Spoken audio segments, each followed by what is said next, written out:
Hi, welcome back to Real Talk with Sarasota's luxury waterfront specialist, Roger Pettingell. Hey, Roger. Mary Kay, how are you on this beautiful morning? I am great, thank you. We're in your backyard today. I know, it feels almost like fall weather here. I can't quite agree with you yet. I think it broke 90. Yeah. From time to time, we talk about different communities and their history, and we thought we'd do a little quick snapshot about Bird Key today. We should definitely focus on Bird Key because it really is one of the hottest neighborhoods in Sarasota. Its location is so perfect. It's like a little epicenter right between the beach and right between, you know, all the great boating water, easy access to the Gulf, and then obviously you can walk over the bridge and be in town. Yeah, and people may not know actually that the very first home was actually built out here in 1911, wow, which is sort of amazing. And then fast I forward, bet it's been torn down. It has. Fast forward to the 1920s when John Ringling was doing all of his development here in the land boom, but things really started hopping in 1959 when Arvida Realty purchased all of Ringling Holdings. Arthur Vining Davis, right? Arthur Vining Davis, our former employer. That's right. And they installed state-of-the-art infrastructure and promoted living on Tropical Island, and it really began what would become a 50-year legacy of luxury development here in Sarasota. Yeah, I love the history.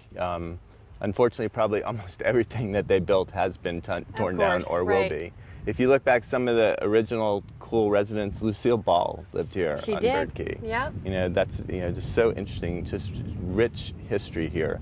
And, you know, now we have some pretty cool, Brian Johnson lives here, Jerry Springer lives here. Yeah. A lot of people, you know, captains of industry, yeah, you know, can enjoy the wide streets of Bird Key. Again, the location, which is so popular, and the boating, which is so popular. And a very private, tropical lifestyle. And it really does feel like a neighborhood here. It does. You know, we just actually had a neighborhood get-together at our house.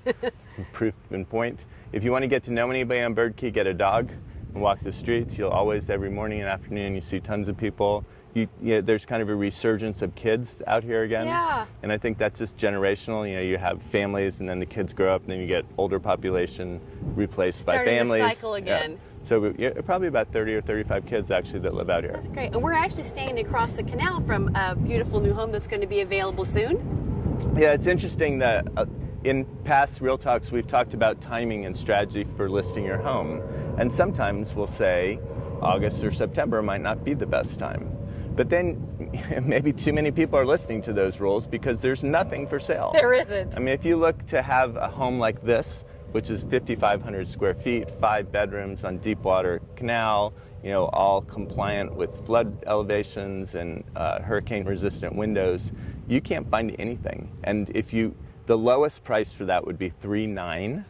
And then there's a house at like 2.1 that doesn't at all compare. So, I mean, within that void, there's nothing for sale on this, you know, highly in-demand Bird Key. So you would have to say to yourself, this should be the time to list it.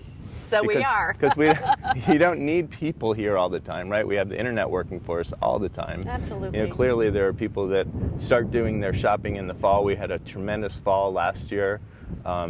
And I would expect the same this year, so we're starting a little early. Great. Well, we'd love to show it to you. For more information, please visit 604morningdove.com. Thanks so much for joining us. We'll see you next time on Real Talk.